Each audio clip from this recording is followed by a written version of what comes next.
علی بھی اگلا سوال ہے، آج کل ینگ جنریشن میں ٹک ٹاک کے فطرے کی وجہ سے جو طوفان بدتمیزی برپا ہے، خدا کے لیے اس پر بھی تھوڑی روشنی ڈالیں تاکہ مسلمان نوجوان لڑکے اور لڑکیاں اس گناہ سے بچ سکیں۔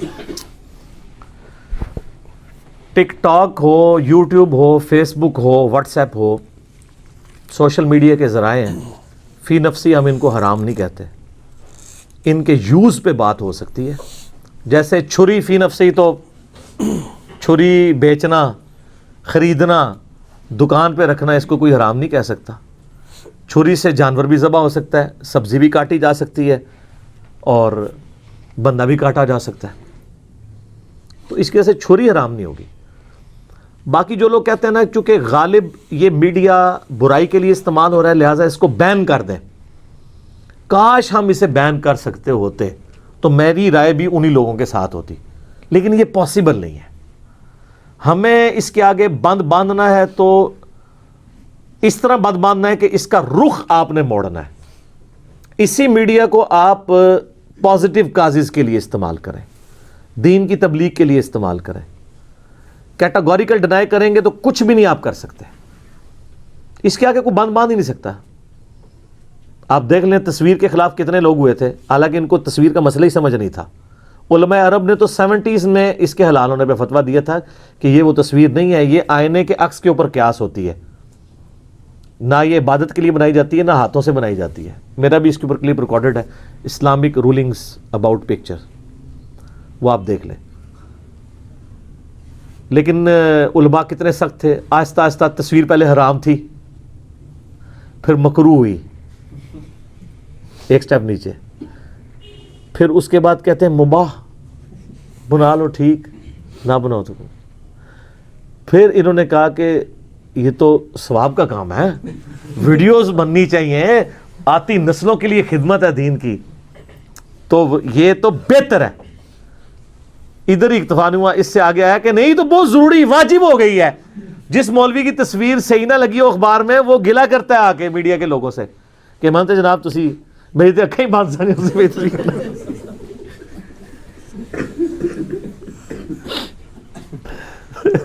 تصویریں واجب ہو چکی ہوئی ہے، ان ساری چیزوں سے ہٹ کے واجب تک پہنچ چکی ہے، تو ٹیکنالوجی کا آپ ڈینائل نہیں کر سکتے۔ باقی یہ ٹک ٹاک جو ہے نا، یہ واقعی اس وقت میرا خیال ہے موجودہ حکومت کے لیے تو بہت بڑی آزمائش بنا ہوا ہے۔ یعنی یہ جو کچھ پچھلے دنوں آپ کو پتہ ہوا ہے، یعنی پوری قوم، میں سوچ رہا تھا ہماری ینگ جنریشن جب یہ ویڈیوز دیکھتی ہوگی کہ 2 بچیاں یعنی شیطان کے ہتھے چڑھی ہیں، ہماری بہنیں ہیں، اللہ تعالیٰ ان کو ہدایت دے، کیا ان سے نفرت کریں۔ تو پوری کی پوری حکومت کو، پوری کے پورے وزراء کی کابینہ اور یہ سارے اوپر سے لے کے نیچے تک جو ہے وہ ان کے ساتھ کیا کر کے چلی گئی ہے۔ وہ آج کل آپ کو پتہ ہے نا، وہ ہمارے جیلم کے ایک وزیر صاحب ہیں اور ایک بڑے مشہور ٹی وی اینکر ہیں، ہم ان کا نام نہیں لیتے، انشاءاللہ تھم نیل پہ لگا دیں گے ان کی تصویریں، آپ کو پتہ چل جائے گا۔ اور ان کے اندر اسی وجہ سے لڑائی بھی جاری ہے۔ یہ تو ابھی آغاز ہے، آگے آگے دیکھیے ہوتا ہے کیا۔ جب وہ دوسرے ملکوں میں شفٹ ہوں گی اور وہاں جا کے یوٹیوب چینل بنائیں گی اور وہ پاکستان میں ٹرینڈنگ پہ وہ چینل جا رہا ہوگا اور ماشاءاللہ روزانہ کسی جو ہے وہ بڑے عزت دار کی مٹی پلید ہو رہی ہوگی اپنی حرکتوں کی وجہ سے، پھر ان لوگوں کو پتہ چلے گا کہ یہ 4 سال بڑے مزے کے ساتھ یہ لوگ کرتے رہے، اور جب ہم جیسے شریف النفس لوگ چیخ رہے تھے، ٹی وی پہ بھی ایسے اینکرز موجود ہیں کہ یار یہ آپ لوگ اتنے سینسٹیو مقامات پہ صرف آپ کی پولیٹیکل ایفیلیشن ان لڑکیوں کے ساتھ ہے، ان کو آپ ایکسیس دے رہے ہیں کہ کبھی وہ جناب پرائم منسٹر کی سیٹ پہ جا کے بیٹھ جاتی ہیں، کبھی وہ کسی کے جہاز میں جا کے بیٹھ جاتی ہیں، اور کیا کچھ ہو رہا ہے، ٹھیک ہے۔ تو اس وقت کسی کو سمجھ نہیں آ رہی تھی، ان کو تھا ہماری پروموشن ہو رہی ہے، اور اب وہی لوگ منہ چھپاتے پھر رہے ہیں۔ تو یہ دیکھ لیں کس لیول کا ہاتھ ہو گیا ہمارے ساتھ۔ اب پیمرا الٹی بھی لٹک جائے، Pakistan electronic media regulatory authority کیا کر سکتی ہے؟ یوٹیوب پہ تو کوئی زور نہیں ہے، ان کا زیادہ زور پتہ کدھر ہے؟ فیس بک اور ٹویٹر کے اوپر ہے، یوٹیوب پہ ان کا کوئی زور نہیں ہے۔ اس لیے آپ دیکھیں دنیا میں کتنے چینلز ایسے ہیں جو اردو زبان میں یعنی پاکستان کے خلاف چل رہے ہیں اور بڑی غلیظ زبان بھی استعمال کرتے ہیں، کچھ بھی نہیں ہو رہا ان کے ساتھ۔ یوٹیوب ان کے کہنے میں نہیں ہے. یوٹیوب ان کے کہنے میں ہوتی تو نبی علیہ السلام سے متعلق جو گستاخانہ ویڈیوز ہیں وہی ڈیلیٹ کروا لیتے. وہ کسی کے کہنے میں نہیں ہے. اس کے آگے باندھنا مجھے تو نظر نہیں آتا کہ ممکن ہو، سوائے اس کے کہ ہم اپنے بچوں کو ایجوکیٹ کریں کہ جو بچے بچ گئے ہیں ادھر وہ اس فتنے سے بچیں، کہ ٹک ٹاک کے فتنے کو اس اعتبار سے وہ یہ یعنی سیلف سیٹسفیکشن کے لیے لوگ کر رہے ہوتے ہیں نا. ٹک ٹاک کا تو مجھے کہیں پہ بھی یوز اس اعتبار سے تو کوئی پازیٹیو نظر نہیں آیا. ایون اگر آپ ایکٹنگ بھی کر رہے ہیں تو کسی دوسرے کی آواز کو یوز کر کے آپ گانا یا باقی ساری چیزیں فضول کام کر رہے ہیں نا. البتہ ٹک ٹاک کے اوپر اگر شارٹ کلپس آ جاتے ہیں، جس طرح میرا بھی کسی نے چینل بنایا، مجھے نہیں پتا کس نے بنایا ہوا ہے، اس پہ سینکڑوں ویڈیوز چڑھی ہوئی ہیں. وہ ایک پازیٹیو وے ہے، چلے ان تک یہ بات بھی پہنچ جائے جو لوگ ٹک ٹاک یوز کرتے ہیں. یہاں تک تو یوز ٹھیک ہے. باقی یہ جو ایکٹنگ والا معاملہ ہے اور اس میں آپ جس طریقے سے ہمارے نوجوان لڑکے اور لڑکیاں چھوٹی چھوٹی عمر کے وہ پھنس گئے ہیں، یہ تو بے حیائی کا طوفان بدتمیزی ہے اور اسلام کو سخت چڑ ہے اس سے. میں اکثر کہتا ہوں مجھے اسلام کی دو چیزیں بہت پسند ہیں. اتنا زیادہ علم حاصل کرنے کے بعد میں جس رزلٹ پہ پہنچا ہوں نا، اسلام کی سب سے بڑی خوبصورتی عقیدہ توحید ہے کہ یہ آپ کو ہر چیز سے آزاد کر دیتا ہے، ہر خوف سے، ہر پریشانی سے، ہر غم سے، ایک اللہ کے ساتھ جڑ جانا. اور دوسرا اسلام کا سیکس ڈسپلن. سیکس واقعی اتنا امپورٹنٹ جذبہ تھا. سورہ ال عمران میں آتا ہے نا، زُیِّنَ لِلنَّاسِ حُبُّ الشَّهَوَاتِ مِنَ النِّسَاءِ. پہلے نمبر پہ جو چیز گنوائی گئی ہے نا شہوات میں سے، عورتوں کا فتنہ ہے. فرائڈ ٹھیک ہی کہتا ہے نا سب سے امپورٹنٹ جذبہ سیکس ہے. تو اسلام نے سیکس کے بارے میں ڈسپلن بھی اتنا سخت دیا ہے. سورۃ النور سر پڑھ کے دیکھیں تو آپ کو اندازہ ہوگا کہ سیکس ڈسپلن اسلام کا کیا ہے. اے نبی، مؤمن مردوں کو حکم دو اپنی نگاہیں نیچی رکھیں. پہلے مردوں کا پردہ آیا ہے، پھر کہا مومن عورتوں کو حکم دو کہ اپنی نگاہیں نیچی رکھیں. نگاہ ہی نہیں اٹھانی، ٹک ٹاک کی تو کوئی گنجائش ہی نہیں ہے کہ یہ والے کام کیے جائیں. اور پھر اللہ تعالیٰ نے سورۃ النور کے اندر کمال کی آیات ہیں اسی کانٹیکسٹ میں. اعوذ باللہ من الشیطان الرجیم، بسم اللہ الرحمن الرحیم. آیت نمبر ہے 19. ان الذین یحبون ان تشیع الفاحشۃ فی الذین آمنوا. بے شک وہ لوگ جو اس بات کو پسند کرتے ہیں اور اس بات کے چاہنے والے ہیں کہ مومنوں کے اندر، اہل ایمان کے اندر، مومنین اور مومنات میں فحاشی پھیل جائے، لہم عذاب علیم، ان کے لیے دردناک عذاب ہے. فی الدنیا والآخرہ، دنیا میں بھی آخرت میں بھی. دنیا میں بھی دیکھ لینا جن کی ویڈیوز آ رہی ہیں اور وہ تقریریں کر کے کہہ رہے ہیں کہ ہمارے گھر والے ہمیں پوچھتے ہیں. اچھا آپ لوگ بھی پریشان ہو رہے ہوتے ہیں. آپ کو پتہ ہے وہ چیئرمین نیب کی بھی ایک ویڈیو آئی تھی، لوگ کہتے ہیں جی بعد میں کیس کا کیا بنا ہوگا. کچھ بھی نہیں ہوا سر. وہ جو اس پہ تلوار لٹکی ہوئی ہے نا، روزانہ اس کی جو گھر میں کلاس ہوتی ہوگی نا اس کی بیوی اور بچیوں کی طرف سے، وہ جو سزا ہے نا وہ عدالت کی سزا سے بہت چھوٹی ہے. کیونکہ بغیرت سے بغیرت انسان بھی ہو نا، فیملی لائف تو اس کی بھی ہوتی ہے نا، وہاں تو غیرت مند ہی ہوتا ہے نا. تو یہ جو وزیر ہیں ان کی جو ویڈیوز آ رہی ہیں آپ کیا سمجھتے ہیں؟ وہ تو خود بول کے کہہ رہے ہیں ہم گھر والوں کو اب جواب کیسے دیں. تو سر گھر والوں کو بتائیں نا، جو کچھ آپ نے بویا تھا آپ کاٹیں اب. تو یہ دنیا میں جو اللہ نے کہا نا دنیا میں بھی عذاب ہے، ٹک ٹاک سے ان کو عذاب دنیا میں ہو رہا ہے، والآخرہ اور آخرت میں بھی. واللہ یعلم وانتم لا تعلمون، اللہ جانتا ہے اور تم نہیں جانتے کہ یہ بے حیائی کتنا بڑا فتنہ ہے. میں اکثر کہتا ہوں یہ اتنا بڑا فتنہ ہے کہ صحابہ کرام بھی اس آزمائش سے نہیں گزرے. صحابہ کرام جب گھروں سے باہر نکلتے ہوں گے تو اتنے بڑے بڑے عورتوں کے پوسٹر نظر آتے ہوں گے ان کو، ان کے پاس کوئی موبائل فون تھے. بے حیائی کا فتنہ اس زمانے میں کچھ بھی نہیں تھا. ان کے زمانے میں قتال کی آزمائش ان پہ آئی ہے بہت بڑے لیول پہ، لیکن بے حیائی کے حوالے سے جو آج امت آزمائی جا رہی ہے نا، اتنی بڑی آزمائش کبھی بھی نہیں آئی ہے. اللہ نے ہر زمانے کے لیے نئی آزمائش رکھی ہوئی ہے. جو اس آزمائش سے بچ گیا وہ بچ گیا. ولولا فضل اللہ علیکم، اور اگر اللہ کا تم پر فضل نہ ہو، ورحمتہ اور اس کی رحمت، وان اللہ رؤوف الرحیم، تو اس کو فل ان دی بلینکس کر دیا ہے، تو تم میں سے کوئی بندہ بچ نہیں سکتا تھا، اور بے شک اللہ تعالیٰ بخشنے والا مہربان ہے. اس کا کانٹیکس تو سیدہ عائشہ پہ جو الزام لگا تھا اس میں ہے، لیکن یہ جنرل آیات ہے. یا ایھا الذین آمنوا لا تتبعوا خطوات الشیطان، اے ایمان والو مت پیروی کرو شیطان کے راستوں کی۔ گمراہی کے راستے ہمیشہ جمع کے صیغے میں آتے ہیں، ہدایت کا راستہ ایک ہے، اہدنا الصراط المستقیم۔ وَمَن يَتَّبِعْ خُطُوَاتِ الشَّيْطَانِ، اور جو شیطان کے راستوں پہ چلتا ہے فَإِنَّهُ يَأْمُرُ بِالْفَحْشَاءِ، تو شیطان تو بے شک یہی اسے حکم دے گا نا کہ وہ بے حیائی کرے، وَالْمُنکر، اور گناہ کے کام کرے، وَلَوْلَا فَضْلُ اللَّهِ عَلَيْكُمْ، اور اگر اللہ کا فضل تم پر نہ ہو، وَرَحْمَتُهُ، اور اس کی رحمت، مَا زَكَىٰ مِنْكُمْ مِنْ أَحَدٍ أَبَدًا، تم میں سے کوئی ایک بھی ایسا نہ ہو جو کبھی پاک ہو سکے، وَلَٰكِنَّ اللَّهَ يُزَكِّي مَن يَشَاءُ، بلکہ اللہ تعالیٰ جسے چاہتا ہے اسے پاک کر دیتا ہے، یعنی جو پاک ہونا چاہے اسے وہ پاک کر دے گا۔ واللہ سمیع علیم، اور اللہ تعالیٰ سننے والا، علم والا ہے۔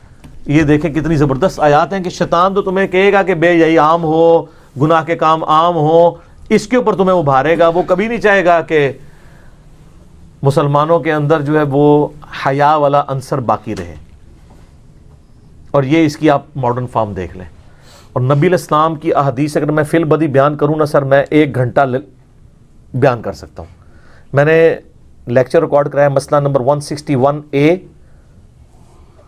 غض بصر، نگاہوں کو نیچے رکھنے سے متعلق درجنوں احادیث بیان کی ہیں، اور 161B عورتوں کے پردے سے ریلیٹڈ، عورتوں سے متعلق سارے احکامات اس میں کور کیے ہیں، اور سیکس کے اوپر ایک میرا مسئلہ نمبر 155 ہے۔ سیکس سے ریلیٹڈ جتنی بھی چیزیں میں نے ایک ہی لیکچر ریکارڈ کروا کے اس چیپٹر کو کلوز کر دیا تھا، کیونکہ میرے اندر وہ کمپیٹنسی نہیں ہے کہ بار بار اس طرح کے مسئلوں کو ڈسکس کیا جائے۔ اور اس کے بھی میں نے سٹارٹ میں کہا تھا کہ مرد و عورت، بہن بھائی بیٹھ کے مل کے اس کو ویڈیو نہ دیکھیں، عورتیں عورتوں میں دیکھیں اور مرد مردوں میں، کیونکہ اس میں ایسی باتیں ہیں کہ جو کمبائنڈ گیدرنگ سے تعلق نہیں رکھتی ہیں۔ اس کے کلپس ملینز آف پیپل نے دیکھیں۔ 155 مسئلہ آپ کو شوق ہو تو وہ دیکھیں، بخاری اور مسلم میں حدیث ہے۔ نبی علیہ السلام کی بیوی ہے ام سلمہ، ان کا بھائی بیٹھا ہوا تھا اور وہاں ان کے پاس ایک مخنث ہجڑا آیا، اور وہ ان کے بھائی کو کہتا ہے کہ انشاءاللہ تعالیٰ ان قریب طائف فتح ہوگا نا تو میں تمہیں طائف کی ایک عورت دکھاؤں گا، جب وہ جاتی ہے تو اس کے پیٹ پہ 4 بال پڑتے ہیں اور جب پلٹتی ہے تو 8 بال، کیونکہ عرب کے لوگ موٹی عورتوں کو بڑا پسند کرتے تھے۔ اس کی بدقسمتی کہ نبی علیہ السلام اسی وقت آگے آپ نے یہ بات سن لی۔ یہ حدیث بخاری میں بھی ہے، مسلم میں بھی ہے۔ تو آپ علیہ السلام نے ام سلمہ سے کہا کہ یہ مخنث بھی تم لوگوں کے پاس نہ آیا کریں جو اس طرح کی گفتگو کرتے ہیں۔ حالانکہ مخنث کا عورتوں سے پردہ نہیں ہوتا کیونکہ ان کی وہ والی حصی نہیں ہوتی ہے، لیکن نبی علیہ السلام نے ایسے مخنث کو بھی جو بے حیائی پہ مبنی باتیں کرتا ہے اپنی بیویوں کے پاس آنے سے روک دیا۔ اور اسی میں امپلائڈ ہے کہ ایسی عورتیں جو BBC لندن بنی ہوتی ہیں اپنے محلے میں، پہلے ایک عورت کے گھر گئیں، وہاں سے کچھ خبر لی، پھر دوسری کے گھر، پھر تیسری کے گھر، ایسی عورتوں کو مجبوراً اگر گھر میں گھسانا بھی پڑے نا، اپنی بیویوں کا، بچیوں کا، ماؤں بہنوں کا انٹریکشن ان کے ساتھ نہ کروائیں۔ یہ ایک ایک خبر جا کے باہر لیک کرتی ہے اور اس کی وجہ سے پھر بے حیائی پھیلتی ہے۔ تو ان عورتوں سے بھی اپنی عورتوں کو، گھر کی عورتوں کو پردہ کروانا چاہیے، کیونکہ نبی علیہ السلام نے تو اس مخنث کو آنے سے منع کر دیا جب اس کی آپ نے گفتگو سنی ہے، تو آپ علیہ السلام نے ڈانٹ دیے۔ تو یہ احادیث نبی علیہ السلام کے ایک مزاج کو بتاتی ہے کہ آپ علیہ السلام سیکس ڈسپلن کے بارے میں کتنے اسٹرکٹ ہیں۔ بخاری مسلم میں حدیث ہے، نبی علیہ السلام نے فرمایا کہ عورتوں کے پاس جانے سے بچو، نامحرم عورتوں کے۔ تو کسی نے عرض کیا کہ حضور دیور؟ آپ فرمایا دیور تو موت ہے۔ کتنے سخت الفاظ ہیں۔ ظاہر ہے وہ دیور کے ساتھ اگر بھابھی کا فرینکنس ہوگی تو زیادہ تر لوگ تو ہمارے سب کانٹیننٹ میں تو اس کو ماں بیٹے کا رشتہ سمجھ رہے ہوتے ہیں۔ یہ علیحدہ بات ہے کہ وہ بیٹے ماؤں کے ساتھ کیا کرتے ہیں اور مائیں بیٹوں کے ساتھ کیا کرتی ہیں، وہ بھی تو میڈیا میں آ رہا ہے نا۔ تو نبی علیہ السلام نے کتنا پہلے فرما دیا، بخاری مسلم دونوں میں حدیث ہے، دیور موت ہے۔ یعنی دیور بھی ہو تو آپ نے فرینکنس کی کسی لمٹ کو کراس نہیں کرنا۔ ظاہر ہے ایک گھر میں کمبائنڈ فیملی سسٹم میں تو پھر چہرے کا پردہ تو عورت کے لیے پاسبل نہیں ہوگا، الا یہ کہ دوسرے گھروں میں شفٹ ہو جائے، وہاں پھر نگاہوں کا ہی پردہ ہوگا کہ نگاہیں نیچی رکھی جائیں۔ تو سیکس ڈسپلن میں اسلام نے بہت سختی فرمائی ہے. بخاری مسلم میں درجنوں احادیث ہیں. ایک حدیث ہے بخاری مسلم میں کہ نبی اسلام فرمایا کہ کوئی عورت کسی دوسری عورت کے ساتھ ایک لحاف میں نہ سوئے, کوئی مرد دوسرے کے ساتھ نہ سوئے. اب دیکھیں اس چیز کو بھی نبی اسلام نے منع فرمایا. اور آج آپ دیکھ لیں کہ مطلب کس قسم کی چیزیں جو دیکھی نہ سنی اب پبلکلی سامنے آ رہی ہیں. اگر اسلام کے سیکس ڈسپلن کو فالو کیا گیا ہوتا تو یہ کچھ نہ ہوتا ہے. صحیح مسلم حدیث ہے, نبی اسلام سے پوچھا گیا اگر اچانک غیر محرم پہ نظر پڑ جائے تو آپ نے فرمایا کہ فوراً ہٹا لو, کار چھوڑ کے نہ ہو. کہتا نہیں پہلی نظر معاف ہے, ایک نظر جی کار چھوڑ کے آؤ, انج نہیں. پہلی نظر کا مطلب یوں دیکھنا نہیں ہے. پہلی نظر کا مطلب ہے کہ آپ کو پتہ چل گیا کہ کوئی غیر محرم آ گیا تو وہ چاہے نظر پڑی یا نہیں پڑی, آپ کی پہلی نظر ہو گئی. اب آپ اپنی نظر کی حفاظت کریں گے. اور ظاہر ہے میں اس حوالے سے کئی بار سوچتا ہوں جو دکاندار طبقہ ہے نا, ایسا دکاندار طبقہ جن کی ڈائریکٹ ڈیلنگ عورتوں کے ساتھ ہے, ان کے لیے مشکل آزمائش ہے. اور ہمارے پاکستان میں تو مجھے نہیں پتا, باقی جگہوں میں پنجاب میں تو عورتیں اپنے یعنی خامنوں کی سٹوریاں, بہن بھائیوں کی زیادتیوں کی سٹوریاں وہ سارے جا کے کپڑے والے دکاندار کو سناتی ہیں. ٹھیک ہے, اور وہ بھی بیچارے سنتے رہتے ہیں. کیا کریں, وہ کہتے ہیں یار اب کیا کریں, اب گاہکی ہماری ٹوٹتی ہے, تو بیٹھ کے وہ سٹوریاں سنتے ہیں. حالانکہ تنگ بھی آ جاتے ہیں, ظاہر کتنے دن بندہ کوئی سٹوری سن سکتا ہے. اور وہ گھر کسی سے گلہ شکوہ نہیں کریں گی, باہر جا کے غصہ نکالیں گی. ایسی عورتیں بڑی خطرناک ہوتی ہیں, کیونکہ اگر بعض اوقات ایسی بات بھی نکل جاتی ہے کہ اس محلے میں رہنا آپ کے لیے مشکل ہو جاتا ہے. تو اس لیے نبی اسلام نے اچانک پڑ جانے والی نظر کے بارے میں فرمایا کہ نظر اٹھا لو. اللہ تعالیٰ نے یہی اس حوالے سے حکم دیا. پھر نبی اسلام فرمایا, جامعہ ترمذی میں حدیث ہے کہ جہاں پہ دو اجنبی مرد و عورت ہوں, تیسرا ان میں شیطان ہوتا ہے. یہاں لوگ کہتے ہیں نہیں پاکیزہ محبت ہے جی. ہمیں کئی لوگوں نے فون کیا ہے کہ جی میں بڑی پاکیزہ محبت لے کے چل رہا ہوں, ہاتھ نہیں لگایا. ان کے لیے یہ ہے کہ ہاتھ نہ لگانا پاکیزہ محبت ہے. غیر محرم مرد و عورت کا آپس میں ملنا جلنا یہ خود ہی جو ہے وہ نجاست ہے. اس طرح کی محبت میاں بیوی کی ہے. نبی علیہ السلام کی حدیث ہے ترمذی میں, تم نے کوئی بھی محبت کرنے والے میاں بیوی سے بڑھ کے نہیں دیکھے ہوں گے. تو میاں بیوی کی محبت ہے. اور یہ بھی جو اس طرح کر رہے ہوتے ہیں نا, شادی کے بعد جب میاں بیوی بنتے ہیں نا, پھر نال ہی وہاں نکل جاتی ہے. چونکہ یہ سب کچھ جو ہے نا, ان کو جو نظر آ رہا ہوتا ہے یہ صرف ہاتھی کی دم ہوتی ہے. اس کے پیچھے جو اتنا بڑا ہاتھی لگا ہے نا, وہ شادی کے بعد نظر آتا ہے. تو اس لیے آپ دیکھتے ہیں اکثر جو ہے نا وہ لو میرج نو لبدے ہی پھر دیو, پھر کتنے گئے, ختم. اگر اسلام کے سیکس ڈسپلن کو فالو کیا جائے تو ان سارے فتنوں سے امت بچ سکتی ہے, جو میں چیزیں آپ کو ہائی لائٹ کر رہا ہوں. جامعہ ترمذی اور سنن ابی داؤد میں حدیث ہے, سیدہ ام سلمہ اور سیدہ میمونہ بیٹھی ہوئی تھی, تو وہاں پہ عبداللہ ابن مکتوم صحابی آئے, نابینا تھے. نبی علیہ السلام فرمایا پردہ کرو. ان کا یا رسول اللہ یہ تو نابینا ہے. آپ نے فرمایا تم تو نابینیاں نہیں ہو. ہائے ہائے ہائے ہائے سر, یہ مزاج ہے. یہاں کہتے ہیں نہیں چہرے کا پتہ نہیں پردہ ہے کہ نہیں. اچھا پھر کس چیز کا پردہ ہے؟ اور صحیح بخاری میں حدیث ہے, حدیث افک جو اما عائشہ کے اوپر تہمت لگی تھی, اس میں وہ صحابی کہتے ہیں کہ میں نے اما عائشہ کو اس لیے پہچان لیا کہ میں نے آیت پردہ نازل ہونے سے پہلے سیدہ عائشہ کو دیکھا ہوا تھا. جب وہ یعنی وہاں پہ بیٹھی ہوئی تھی تو ان کے چہرے سے وہ کپڑا ہٹ گیا. تو اس کا مطلب ہے آیت پردہ کے بعد نہیں دیکھتے تھے. اس کی پھر وہ پک چھوڑتے ہیں جی. وہ غامدی صاحب کہتے ہیں کہ امہات المومنین کے لیے چہرے کا بھی پردہ ہے, باقی کر لیں تو اچھا ہے, نہ کریں تو کوئی حرج نہیں ہے. تو سر اگر امہات المومنین امت کے لیے رول ماڈل نہیں ہے تو پھر کون سی عورتیں؟ سورہ الاحزاب میں ہے نا, اے نبی کی بیویوں اگر تم نے بے حیائی کی تمہیں دگنا عذاب دیا جائے گا, کیونکہ تم رول ماڈل ہو. تو جو رول ماڈل ہے انہی کے پیچھے چلنا ہے نا, کہ ان سے ایک ہاتھ آگے نکلنا ہے ہم نے, تو ایٹ لیسٹ ان کو فالو تو کرنا چاہیے. تھوڑی سی آپ اپنی عقل استعمال کریں تو آپ کو معاملات کلیئر ہو جائیں گے. نبی علیہ السلام کی صحیح مسلم میں حدیث ہے, میں نے اپنے بعد عورتوں سے بڑا کوئی فتنہ تمہارے لیے نہیں چھوڑا. فتنہ پنجابی والا نہیں, یعنی آزمائش, اس کے ذریعے اللہ تعالیٰ آزمائے گا. اسی طریقے سے صحیح بخاری میں حدیث ہے, جو مجھے اپنی زبان اور شرمگاہ کی حفاظت کی ذمہ داری دے دے میں اسے جنت کی گارنٹی دیتا ہوں. پھر بخاری مسلم میں حدیث ہے نوجوانوں کے گروہ جس میں استطاعت ہو, یعنی وہ فائنینشلی سپورٹ, یعنی اس کے پاس اتنی تڑ ہو کہ وہ فیملی کو سپورٹ کر سکتا ہے, تو نکاح کر لو, کیونکہ نکاح کرنا تمہاری عفت اور عصمت کی حفاظت کا ذریعہ ہے اور نگاہوں کو نیچا کرتا ہے. اور اگر نکاح نہ کر سکو تو روزے رکھ کے اپنی شہوت کو ٹھنڈا کرو. روزے کے تصور سے سب کچھ ٹھنڈا ہو جاتا ہے.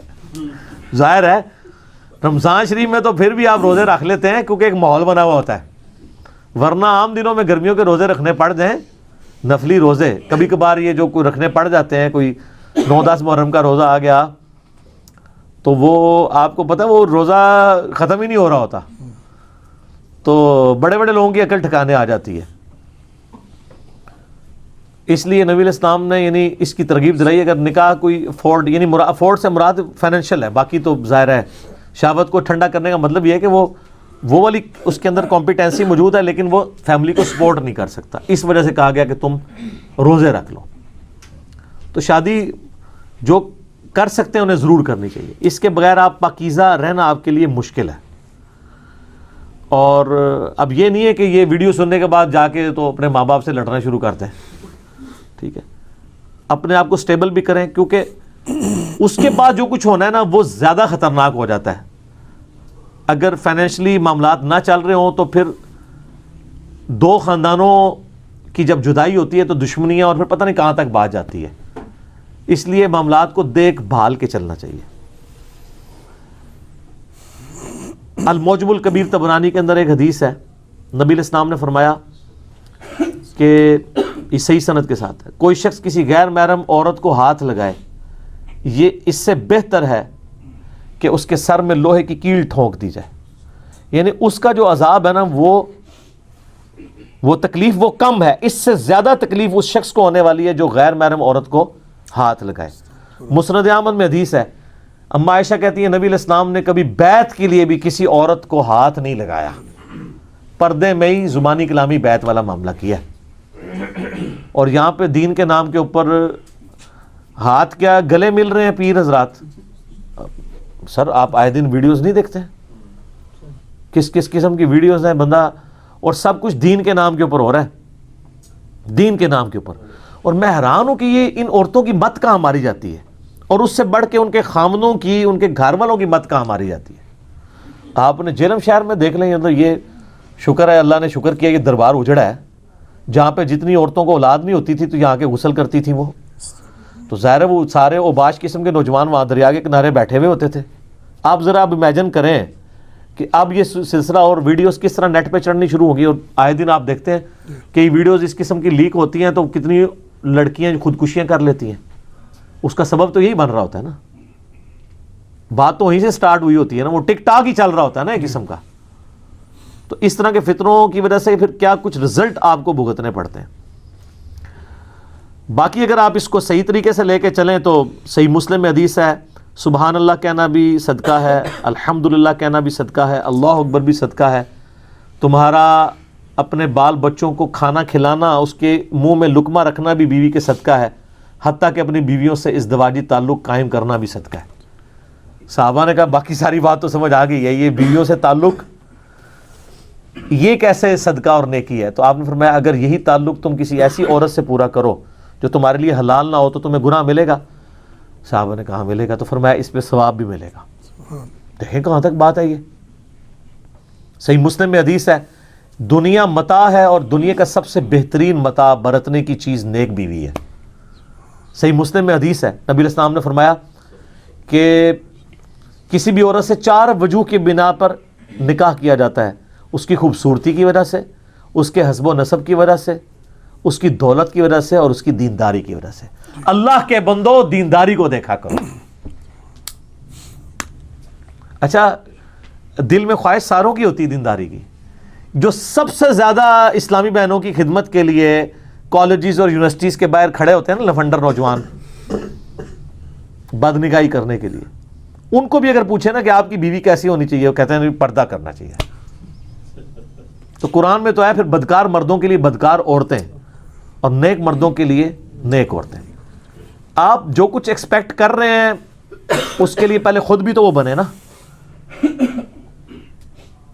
اور یہ جو چونکہ ٹک ٹاک کے حوالے سے ڈسکشن ہو رہی ہے, میری ایک ویڈیو کافی وائرل ہوئی تھی ٹک ٹاک کے اوپر, حالانکہ وہ میرا لیکچر تھا مسئلہ 161B عورتوں کے پردے سے ریلیٹڈ. اس میں میں نے ایک حدیث بیان کی تھی, اسی پہ میں اس سوال کو کنکلوڈ کرتا ہوں.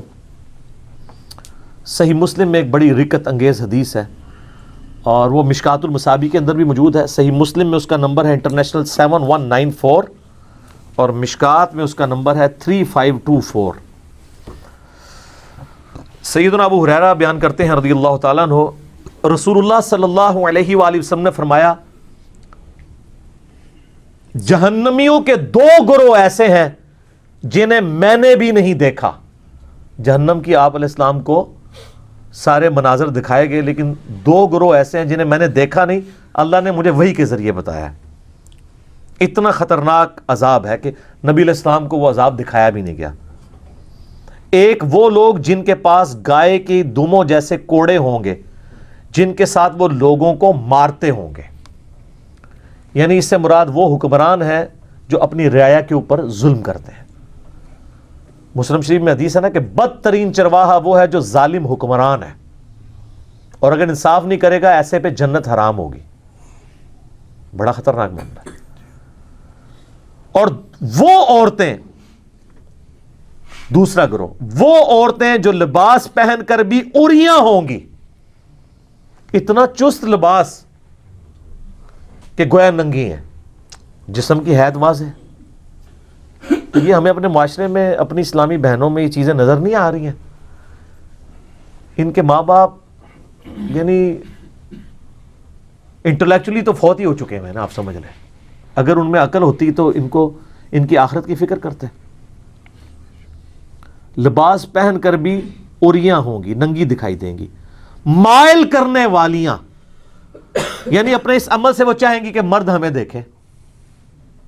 وہ تو جناب جامعہ ترمذی میں, ابو داؤد میں, نسائی میں حدیث ہے کہ جو عورت گھر سے خوشبو لگا کے نکلتی ہے اس نیت سے کہ لوگ اٹریکٹ ہوں تو وہ زانیہ ہے, زنا کیے بغیر بھی زانی ہے. بخاری مسلم میں حدیث ہے نا, آنکھیں بھی زنا کرتی ہیں, کان بھی زنا کرتے ہیں, دل بھی زنا کرتا ہے اور شرمگاہ اس کی تصدیق کرتی ہے. وَلِعَوْذُ بِاللَّهِ تعالی.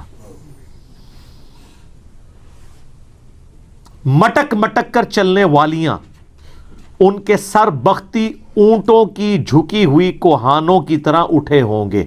یہ آج کل بھی کئی عورتیں ہیں نا, وہ جوڑا انہوں نے اتنا بڑا کیا ہوتا ہے اور اوپر حجاب لیا ہوتا ہے. یہ پتہ نہیں کیا تماشا شروع کیا ہوا ہے انہوں نے. اور یعنی وہ اپنے بالوں سے اٹریکٹ کر رہی ہوتی ہیں, جیسے اونٹوں کی کوہان نکلی بھی ہوتی ہے تو انہوں نے اپنے جوڑے کی کوہان نکالی ہوتی ہے. یہ حرام ہے. یہ دونوں گروہ نہ تو جنت میں جائیں گے اور نہ اس کی خوشبو پائیں گے, حالانکہ اس کی خوشبو دور دراز تک پھیلی ہوگی. اور بخاری کے الفاظ ہیں کہ جنت کی خوشبو 40 سال کی مسافت سے آ رہی ہوگی, پھر بھی یہ لوگ خوشبو نہیں پا سکیں گے. ظالم حکمران اور ایسی عورتیں جو کچھ یہ کرتی ہیں.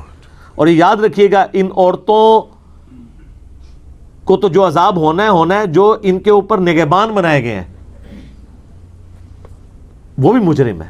ماں باپ, ان کے خاوند, اتنی ان کو آزادی دی ہوئی ہے کہ وہ اس قسم کی حرکتیں کرتے پھر رہے ہیں ان کی عورتیں. تو یہ جو فتنہ ہے, اس فتنے کے آگے بند باندھنے کے لیے ہمیں اپنی ینگ جنریشن کو ایجوکیٹ کرنا ہوگا. یہ ویڈیوز زیادہ سے زیادہ شیئر کروائیں اور لوگوں کو بتائیں. اور نوجوانوں سے میں کہوں گا, خدا کے لیے آپ اپنی ساری توجہ تعلیم کی طرف کریں. جب تک آپ تعلیم حاصل کر رہے ہیں نا, اس وقت ان ساری فتنوں سے بچیں, تو تب آپ کسی کامیابی کا کوئی زینہ طے کر پائیں گے. ورنہ یہ اس میں تو الجھ جاتے ہیں لوگ. اور اس میں ساتھ کہتا ہوں کہ تعلیم کے دوران اپنا مذہبی جو شغف ہے وہ ضرور رکھیں, اچھا ماحول. اور میں اکثر آپ کو پتہ ہے, میں ویڈیوز میں کہتا ہوں کہ کالجز میں, یونیورسٹیز میں ہمارے پاس تبلیغی جماعت کی شکل میں ایک نعمت موجود ہے. ان لوگوں کے ساتھ اٹیچ ہوں تاکہ آپ کی کمپنی اچھی ہو. ورنہ بڑے بڑے شریف خاندانوں کے لوگ برباد ہو جاتے ہیں بری مجالس کی وجہ سے, اور بڑے بڑے گندی فیملی کے لوگ نیک اور پرہیزگار بن جاتے ہیں اچھی مجالس کی وجہ سے. تو ایسی مجالس کو اڈاپٹ کریں, کہ جہاں پہ اچھے لوگ ہیں ان کے ساتھ اپنا تعلق رکھیں تاکہ آپ کی تعلیم بھی چلے، اور ایسے ہی لوگ پھر بعد میں یعنی اپنے ماں باپ کے لیے بھی دنیا اور آخرت میں سرخری والا معاملہ کر سکتے ہیں. ٹھیک ہو گیا؟ جزاکم اللہ.